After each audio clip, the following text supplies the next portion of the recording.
Bismillahirrahmanirrahim. Assalamualaikum warahmatullahi wabarakatuh. Waalaikumsalam warahmatullahi wabarakatuh. Alhamdulillahi rabbil alamin wal aqibatu li ahli taqwa wal yaqin wala udwana illa 'alal zalimin. Asyhadu an la ilaha illallah wahdahu la syarika lah وأشهد أن سيدنا ونبينا محمدا عبده ورسوله اللهم صل على فاطمة وأبيها وبعلها وبنيها وسر المستودع فيها بعدد ما أحاط به علمك رب اشرح لي صدري ويسر لي أمري واحلل عقدة من لساني يفقه قولي أما بعد. Ikhwani wa akhwati rahimakumullah, wabil khusus yang kita muliakan Abang Ade Rahman, Ibu Roro dan Ibunda sekeluarga yang tercinta. Mudah-mudahan mereka semua mendapatkan keberkahan, rahmat dari Allah Subhanahu wa taala, panjang umur dalam taat kepada Allah dan sehat walafiat. Amin ya rabbal alamin. Alhamdulillah, syukurillah kita sudah membacakan surat Yasin dan doa Qomel.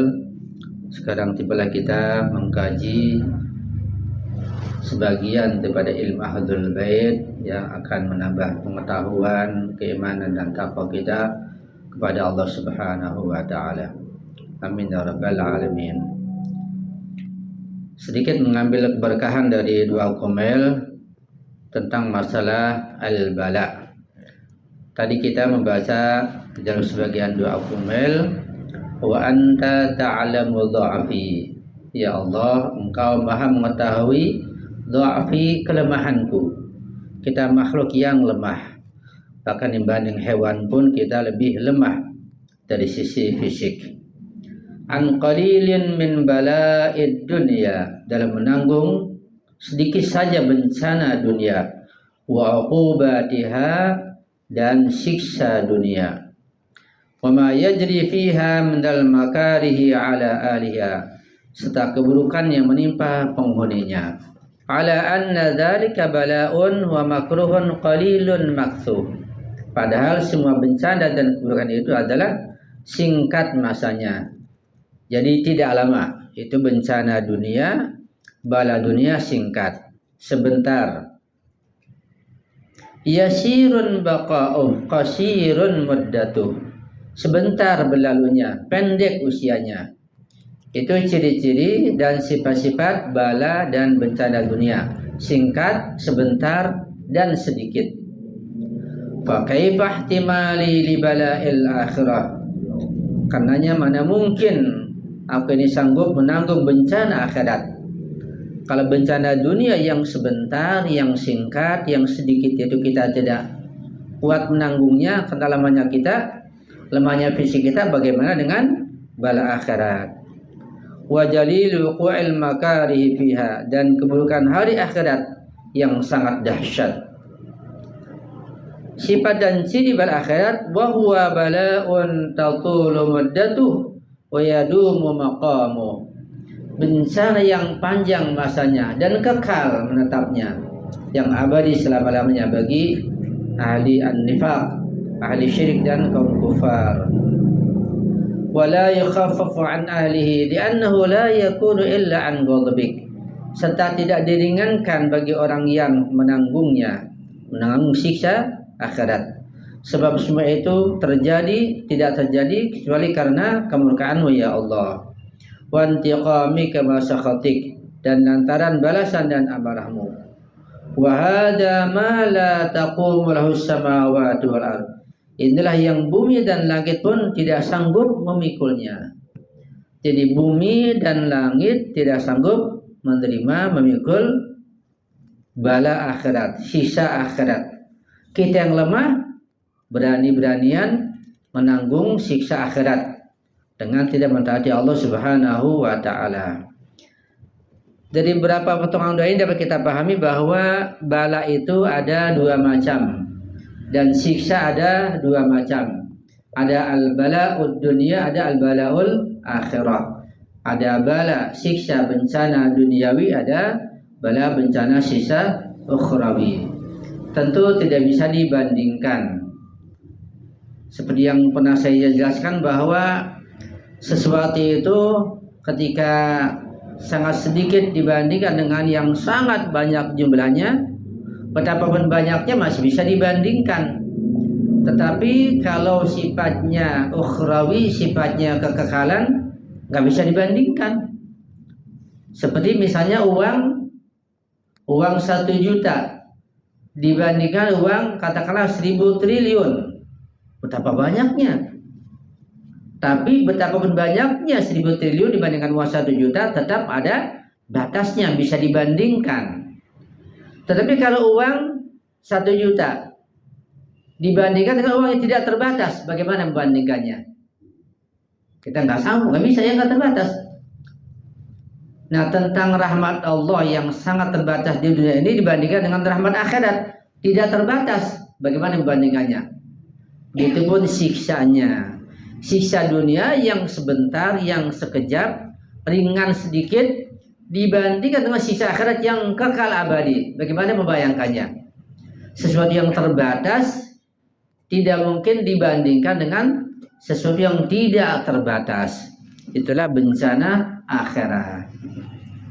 Maka kita berlindung pada Allah Subhanahu wa taala daripada bencana akhirat dengan mentaati Allah, banyak istighfar, ya, dan mohon ampun pada Allah Subhanahu wa taala tentang bala akhirat. Menyambung masalah al-bala terdapat di kitab Al-Mu'min karya Sayyid Husain bin Sa'id Al-Kufi Al-Ahwazi, dicetakan Darul Murtada, cetakannya pada tahun 1411 Hijriah. Ada satu bab, beberapa hadis saya akan bacakan di sini, mudah-mudahan bermanfaat buat kita semuanya. Yang pertama dari Imam Ja'far As-Shadiq alaihissalam, beliau berkata, Innal muslima la yaqdi Allahu azza wa jalla qada'an illa kana khairan lahu wa in malika masyariqal ardi wa magharibaha kana khairan lahu. Artinya bahwa Allah Subhanahu wa taala itu tidak menetapkan kepada seorang muslim suatu qada, suatu ketetapan, melainkan apapun yang Allah tetapkan itu adalah baik baginya. Baik itu ketetapan yang menurut muslim baik atau buruk, ya, yang tidak enak misalnya atau tidak disuka, maupun yang menyenangkan, semuanya baik. Kalau itu kepada seorang muslim. Di sini ungkapannya innal muslima, ya. Kita perlu memaknai makna al-muslim. Al-muslim itu mengandung dua makna atau dua bagian. Secara fikih al-muslim maknanya adalah orang yang beragama Islam. Ketika muslim maknanya beragama Islam, maka darahnya tidak halal, harus dihormati dan diperlakukan sebagai seorang muslim. Itu secara fikih. Anak kecil pun yang belum balik ketika ibunya muslim, dia seorang muslim, begitu. Atau seorang yang kafir ketika masuk Islam, walaupun belum sempat sholat, belum zakat, belum haji, ketika masuk Islam dia sebagai muslim, kita hormati, ya, kita berlaku sebagai seorang muslim. Itu secara fikih. Berikutnya, bahwa seorang muslim secara fikih itu kedudukannya lebih rendah dibanding mukmin, karena muslim belum beriman, belum mukmin. Seperti juga Allah telah menegaskan dalam sebagian ayatnya bahwa seorang muslim itu belum beriman, sehingga kedudukan lebih rendah dibanding mukmin. Artinya tingkatan muslim lebih rendah dibanding tingkatan mukmin karena belum beriman, belum mengamalkan. Itu muslim secara fikih. Tetapi ada nanti al-muslim, itu nama maqam, kedudukan, bukan muslim bima'anal fikih. Nah, di sini innal muslimah, di sini muslim fikih atau muslim tingkatan, muslim akidah. Tentu muslim akidah. Muslim bukan fikih, yaitu muslim maqam taslim namanya. Seperti di ayat sholawat ada ungkapan terakhir wasallimu taslima. Itu bukan sekedar mengucapkan salam, tapi taslim, yaitu pasrah sepenuhnya, menerima ketentuan Allah, mentaati Allah sepenuhnya, makam taslim. Jadi innal muslimah di sini makam taslim, orang yang taslim sepenuhnya. Setelah muslim, kemudian mukmin, kemudian mencapai makam taslim. Nah, seorang muslim yang mencapai makam taslim ini, Allah tidak menetapkan apapun kepadanya melainkan kebaikan. Mau dikasih sakit buat dia baik, dikasih sehat juga baik, dikasih rezeki baik, dikasih miskin baik, semuanya baik. Sampai pada dikatakan Imam Ali Zainal Abidin mengatakan, aku tidak tahu nikmat yang mana yang harus aku syukuri, apakah nikmat sehat atau nikmat sakit. Nah, buat beliau sakit itu nikmat, ya, karena seorang mukmin dan dikatanya muslim sudah pasrah sepenuhnya. Buat kita bagaimana kalau sakit? Buat orang yang mukmin, yang berwilayah apalagi, yang mencapai makam taslim dan muslim, apapun baik. Miskin baik, kaya baik, sakit baik, sehat baik, semuanya baik. Karena semua berada dalam ridha Allah Subhanahu wa taala. Begitulah ketika seseorang merasa dan meyakini di dalam ridha Allah, maka dia akan tenang hidupnya. Yang penting Allah ridha. Orang mau berbuat apa saja, mau dibilang apa saja, nggak peduli. Yang penting nanti Allah ridha. Jadi selalu kepada Allah hubungannya, sehingga nanti dengan manusia akan baik ketika Allah, manusia itu baik kepada Allah Subhanahu wa taala. Itu hadis yang pertama secara singkat maknanya. Hadis yang kedua, Imam Ja'far Shadiq mengatakan, ini berat buat kita ini. Lau ya'lamul mu'minu, tadi muslim pertama itu maknanya mukmin, itu ditafsirkan hadis yang kedua, karena hadis juga saling menafsirkan satu sama lain. Seperti Al-Quran saling menafsirkan, hadis pun demikian. Lau ya'lamul mu'minu, sekiranya orang mukmin itu mengetahui, ini mukmin yang mana? Kan mukmin bertingkat-tingkat. Ya. Ada mukmin bil ma'nal am, dengan makna umum, yaitu setiap orang yang beriman kepada Allah, pada Rasulnya, pada hari kiamat adalah mukmin. Apapun mazhabnya dia mukmin. Itu yang rendah. Tingkat berikutnya mukmin yang berwilayah. Ini mukmin yang mana? Tapi ada mukmin di Al-Quran, mukmin yang khusus, bima'nal khas, yaitu para imam ma'sum. Ya, seperti dalam surat Allah mengungkapkan, wa qul i'malu fasayyarallahu 'amalakum wa rasuluhu wal mu'minun. Nah, al-mu'min di sini bukan mu'min bima'nal 'am, bukan mu'min sembarangan, tapi al-mu'min bil ma'nal khas, yaitu para imam ma'sum yang mengetahui amal perbuatan kita. Ya. Lau ya'lamul mu'minu ma lahu fil masaib minal ajri la tamanna ayyuqarrada bil maqarid. Hadis ini luar biasa. Kita bisa mengukur nanti iman kita sejauh mana. Artinya, sekiranya seorang mukmin itu mengetahui bahwa di dalam musibah itu ada balasan yang sangat besar, maka dia akan mengharapkan agar dia terkena musibah yuqarrada bil maqarid, yaitu digunting dengan gunting-gunting. Dia berangan-angan bisa digunting, bisa dicacah-cacah badannya. Karena semakin berat ujiannya, semakin besar pahalanya. Bahwa orang-orang yang cacat itu nanti di akhirat menyesal karena cacatnya sedikit. Kenapa nggak lebih berat lagi? Saking bisa melihat pahala orang-orang yang cacat. Dari Asbaq bin Nabata berkata, ini kita lihat saja ya, agak berat. Yang lain kita baca hadis berikutnya. Dari Imam Ma'sum berkata, ma min 'abdin muslimin ibtalahu Allahu 'azza wa jalla bimakruhin wa sabara illa kataballahu lahu ajra alfi syahidin. Ini pun bukan muslim yang bermakna fikih, bukan, tapi muslim bermakna taslim, muslim maqam, muslim kedudukan. Muslim, seorang hamba yang muslim yang mana saja, ketika diberikan bencana oleh Allah Subhanahu wa taala dengan sesuatu yang dia tidak suka, kemudian dia bersabar, maka Allah pasti mencatatkan, memberikan balasan dalam musibah tersebut ya pahala sebanyak 1000 syahid. Luar biasa. Pahala 1000 syahid ini sangat besar. Hanya menerima satu bencana kemudian bersabari bagi seorang muslim. Muslim bimana al-aqidah, kedudukan.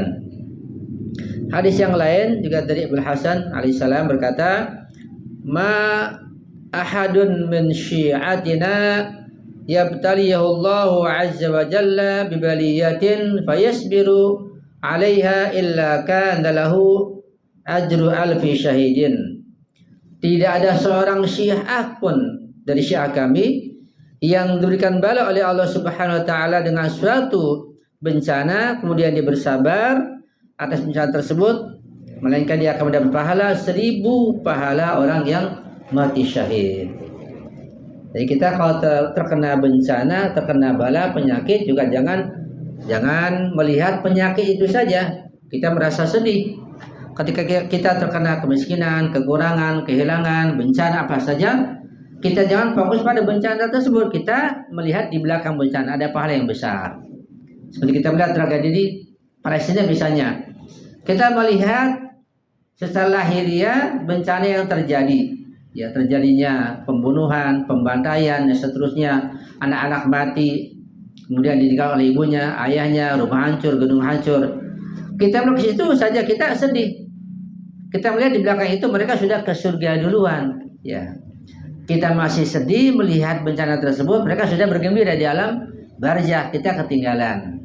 Kita melihat sana, kita jadi semangat. Kita berbicara saja, kita akan takut perang jadinya. Kita takut dibantai. Kita melihat pahalanya semangat. Nah, mereka yang semangat ingin berjuang ke Palestina, mereka melihat karena ganjaran syuhada. Ganjaran syuhada yang sangat besar. Tidak melihat lahirnya daripada bencana tersebut. Ini ada hadis panjang ya. Saya baca terjemah saja ya karena panjang. Dari Imam Abu Abdullah Ja'far Shadiq alaihissalam, beliau bercerita bahwa pada zaman Nabi Musa alaihissalam, Musa bin Imran, ya, Nabi Musa memiliki seorang saudara mukmin. Nah, beliau sangat dihormati oleh Nabi Musa, saudara mukmin ini. Nabi Musa mencintainya, mengagungkannya, menghormatinya, ya. Nah, pada suatu hari malaikat Jibril datang kepadanya. Kata malaikat Jibril, "Inni uhibbu an tukallima li hadzal jabbar." Ya. Kisahnya panjang jadi saya singkat saja bahwa seorang saudara tersebut, saudaranya Nabi Musa, saudara seiman yang dicintai sebagai seorang waliullah, suatu hari meninggal dunia. Di saat yang sama juga seorang raja meninggal dunia. Nah, seorang raja sebelum meninggal dunia, ada seorang mukmin datang kepadanya minta hajat, diberikan hajat itu pada seorang mukmin. Ternyata mukmin yang minta hajat ini kepada seorang raja yang zalim, mukmin saudaranya Nabi Musa, saudara seiman, diberikan hajatnya. Dan raja berikan hajat seorang mukmin, saudara Nabi Musa. Kemudian raja meninggal dunia, pada yang sama si mukmin juga meninggal dunia. Ya. Nabi Musa tidak tahu dalam cerita ini. Setelah 3 hari dikabarkan, "Wahai Musa, saudaramu meninggal dunia di tempat tersebut." Ternyata masuk ke rumahnya, kami sudah meninggal dunia. Ternyata ketika Nabi Musa melihat saudaranya itu, sudah 3 hari mukanya sudah hancur, sudah dimakan belatung, sudah rusak semuanya. Sementara seorang raja yang zalim itu ketika meninggal dunia, dia diiringi oleh rakyatnya yang sangat banyak. Seakan-akan dia seorang raja yang adil, yang diidolakan. Nabi Musa merasa heran, ya Allah, kenapa saudaraku yang mukmin ini meninggalnya sudah 3 hari, aku tidak tahu, dan dia dikerubutin oleh lalat, oleh belatung sampai mukanya hancur. Sementara raja yang zalim itu, dia kok mendapat kehormatan, dia dipuji oleh rakyatnya, diiringi begitu. Ini kenapa ya Allah?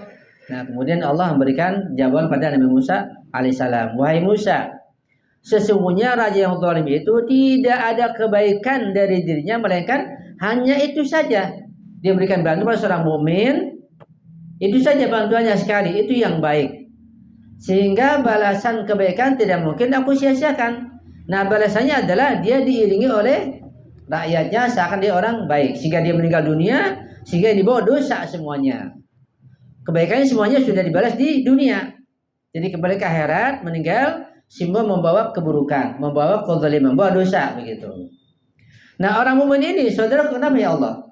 Nah, saudara mukmin ini dia orang yang baik, dia waliullah. Tapi ada satu dosa, satu keburukan. Apa itu? Dia datang pada seorang raja minta bantuan. Itu kejahatan, itu keburukan, itu buat kaum murka. Nah, karena dia harus kembali ke akhirat dengan badan yang bersih, ruh yang bersih, maka siksa dunia itu sekarang adalah dia dimakan belatung. Sehingga dia kembali ke akhirat sudah bersih semuanya. Itu namanya tamhis, pembersihan. Jadi tamhis, pembersihan itu di dunia terjadi juga, di alam barzah terjadi juga. Jadi ada kalanya orang yang beriman itu ketika di dunia diuji dengan macam-macam ujian sampai di akhir hayatnya mendapat penyakit yang berat meninggal dunia. Itu namanya tamhis, itu dibersihkan sampai ketika meninggal sudah bersih. Jadi ketahuilah dengan keyakinan bahwa ketika seorang mukmin atau seorang berwilayah pada ahlul bait di satuannya sakit yang parah dan gak sembuh-sembuh, itu tamhis, itu pembersihan, menghapus dosa yang dia kerjakan di dunia. Ketika sudah bersih semuanya baru meninggal dunia sehingga bersih gitu. Ya. Tapi orang yang tidak ada dosanya dapat ujian, bencana, sakit, itu meningkatkan derajat di sisi Allah Subhanahu wa taala, meningkatkan surganya. Itu para nabi, para wali Allah, para ma'sumin, para urafa, para maroji, ketika meninggal dunia mereka sakit juga. Masyarakat mereka ingin meningkatkan derajatnya di sisi Allah Subhanahu wa taala. Allah ingin demikian, bukan untuk membersihkan dosanya. Kalau kita insya Allah dibersihkan dosa kita baru meninggal dunia. Tapi ada orang-orang yang ketika mau meninggal dunia diberikan balasan di dunia.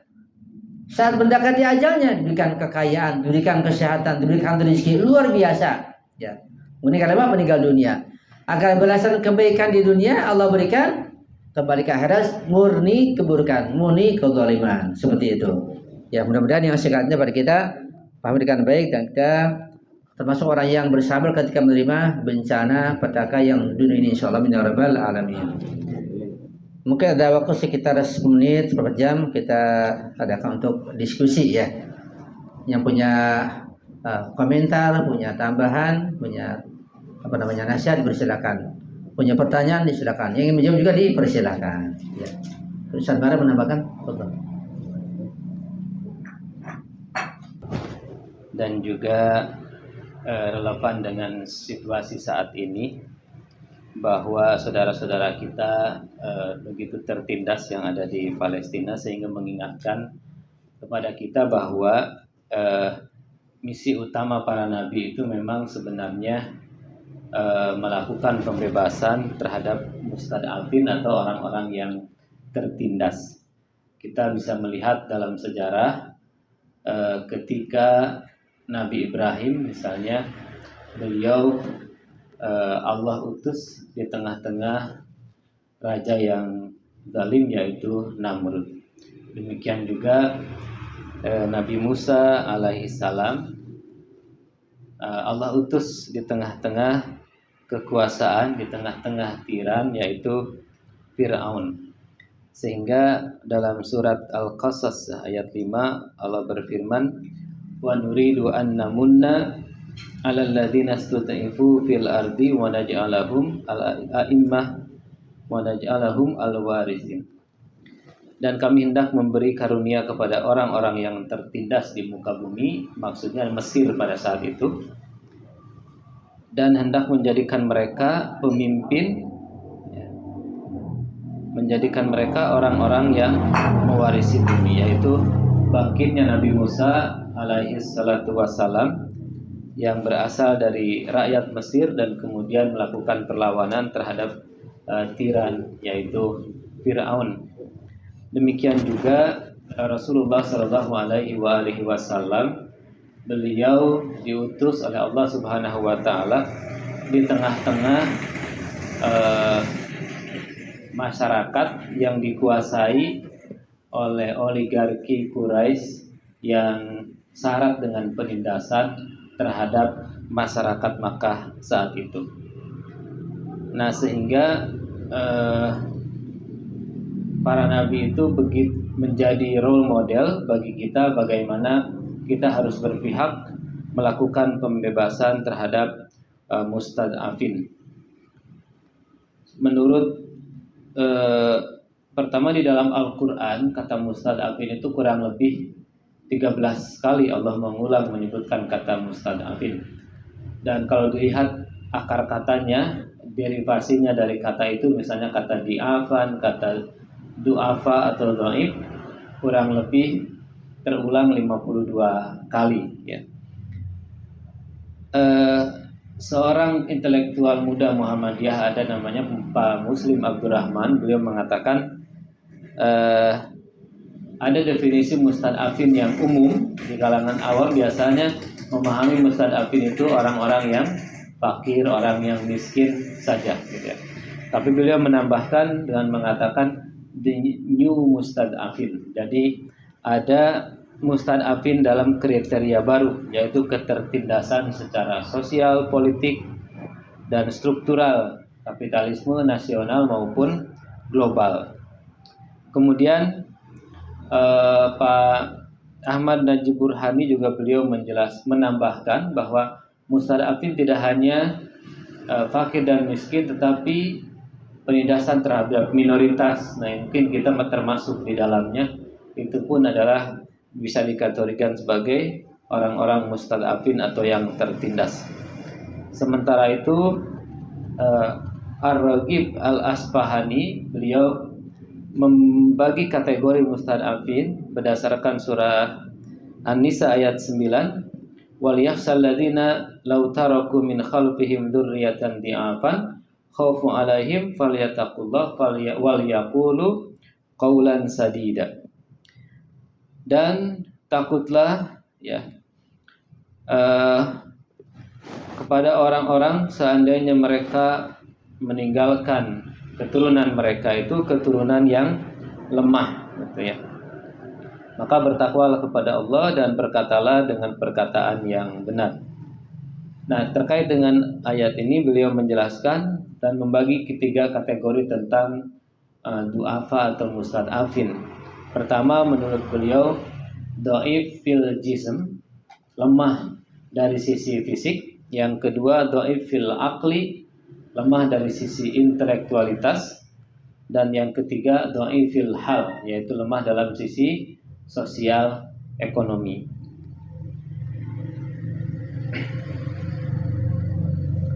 Nah, kemudian jadi apa yang disampaikan tadi oleh Ustaz Marzuki bahwa menjelaskan tentang tingkatan iman, tingkatan Islam, sebagaimana Syekh Murtada Mutahari menjelaskan gitu ya, bahwa Islam dan iman itu bertingkat-tingkat. Ada Islam level 1, level 2, demikian juga iman. Dan ketika Allah dalam Al-Quran ketika datang kepada Rasulullah, janganlah engkau katakan beriman, walakin aslimu gitu ya. Katakanlah kami berserah. Qulu aslamna, karena karena keimanan belum masuk ke dalam hatimu gitu. Jadi jangan mengaku sebagai orang yang beriman, tapi katakanlah aslamna. Itu menunjukkan ada tingkatan-tingkatan dalam Islam dan iman.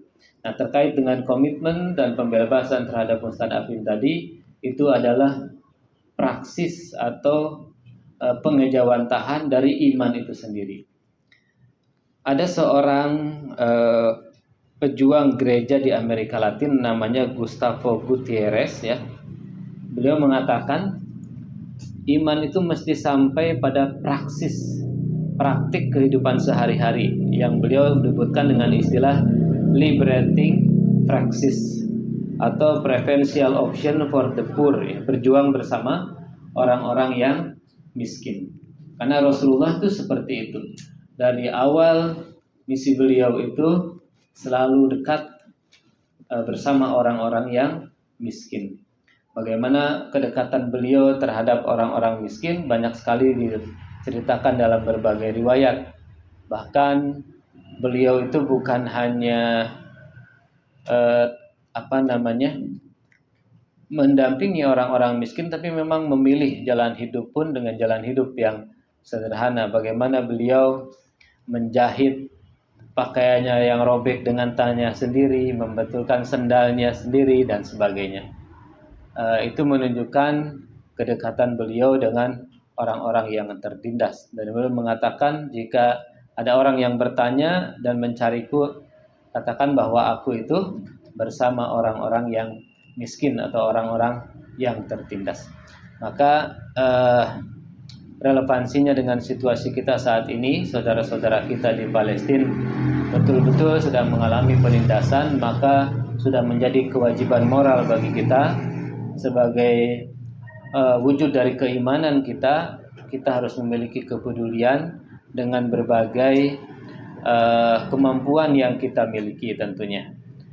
Minimal selemah-lemahnya keberpihakan, doa kita buat saudara-saudara kita di Palestina, paling tidak sertakan dalam setiap doa kita bagi saudara-saudara kita di sana.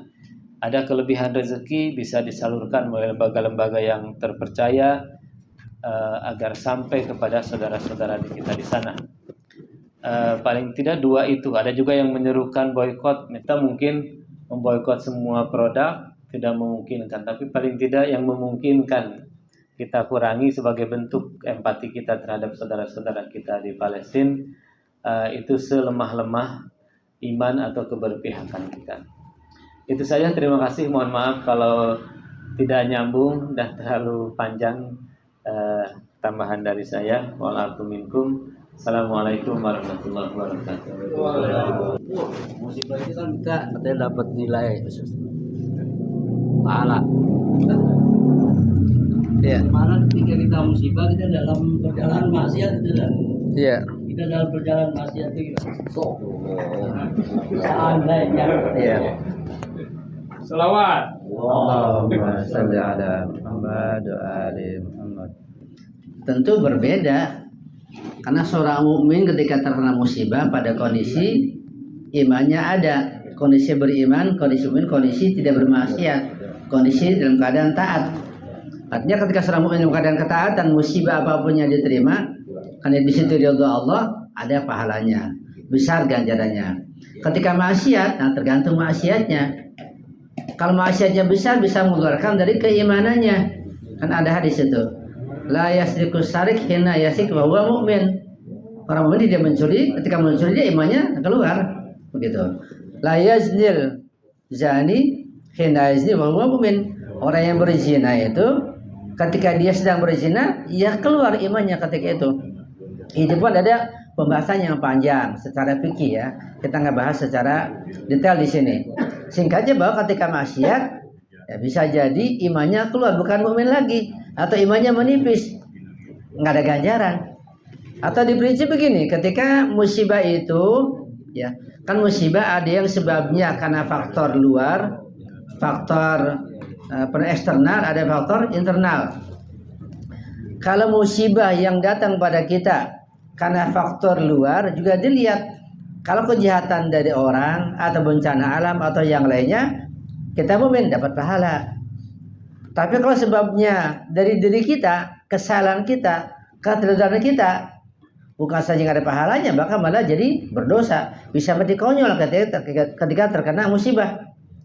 Misalnya tahu ini air ini, katakanlah seseorang lagi sakit gula misalnya, ini teh ada gulanya. Kata dokter, antum jangan minum teh yang ada gulanya, berbahaya. Antum bisa akut nantinya, bisa mati. Dia tahu, dia sakit gula, dia minum juga.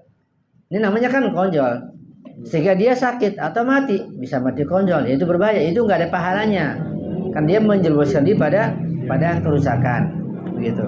Atau orang yang sakit paru-paru, sakit kantongnya misalnya, warganya nggak punya apa-apa, nggak ngebul di dapurnya. Ya dia beli rokok.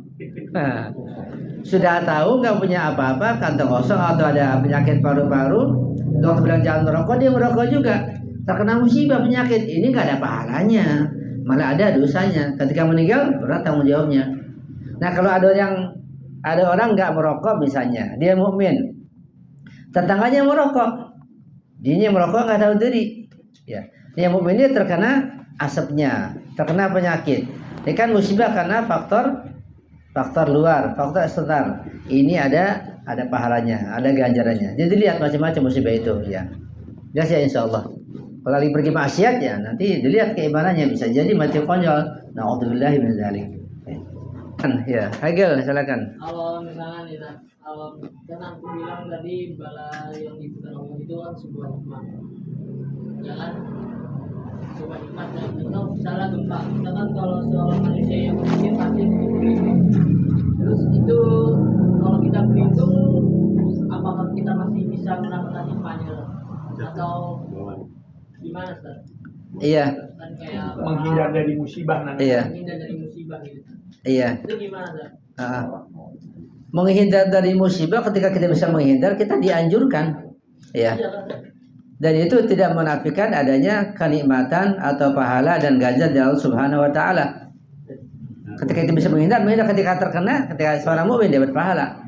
Ketika menghindar pun kita punya tugas yang lain, punya pekerjaan yang lain, kita punya misi yang lain, tetap ada pahalanya. Ketika sehat, selamat, punya satu tugas, ketika sakit ada tugas yang lain. Bahkan di riwayat itu ditegaskan bahwa seorang mukmin ketika dia rutin melaksanakan suatu kebaikan, contohnya dia rutin sholat malam gitu, sudah mendarah daging, sudah malaka, atau rutin sedekah tiap hari Jumat. Kalau nggak sedekah nggak enak, rutin begitu. Suatu saat ada halangan, nggak bisa sholat malam karena sakit misalnya, atau nggak bisa sedekah karena lagi nggak ada uang. Maka malaikat datang menggantikan, mewakili dia bersedekah atau sholat malam. Kan dia sudah malakah, seorang mukmin yang melaksanakan kebaikan, sehingga malaikat mewakilkan perbuatan baiknya dan pahalanya untuk orang itu. Seperti kisah ada seorang yang pergi haji, ya, dia pergi haji, ketika di tengah jalan uangnya dikasih ke seorang janda yang gak punya uang untuk makan keluarganya, dia nggak jadi haji, pulang lagi. Uangnya dikasih kepada orang yang membutuhkan semuanya. Tapi malaikat menghajikan dia. Jadi orang-orang lihat dia pergi haji, ada tawaf, sa'i macam-macam, nggak tahu itu malaikat yang mewakilkan dia haji. Hajinya diterima oleh Allah SWT. Ya, itu yang sering disampaikan. Saking kalau perbuatan sudah malakah seperti itu. Jadi perbuatan baik kalau sudah malakah, sudah mendarah daging gitu, kalau tidak mengerjakan nggak enak. Maka malaikat menggantikan ketika ada suatu halangan. Sampai begitu jauhnya. Itu seorang mukmin ya, di hadis yang lain. Ya. Nah, kita tutup dengan baca doa bersama-sama ya. Sallu ala Muhammad wa ali Muhammad. Allahumma salli ala Muhammad wa ali Muhammad.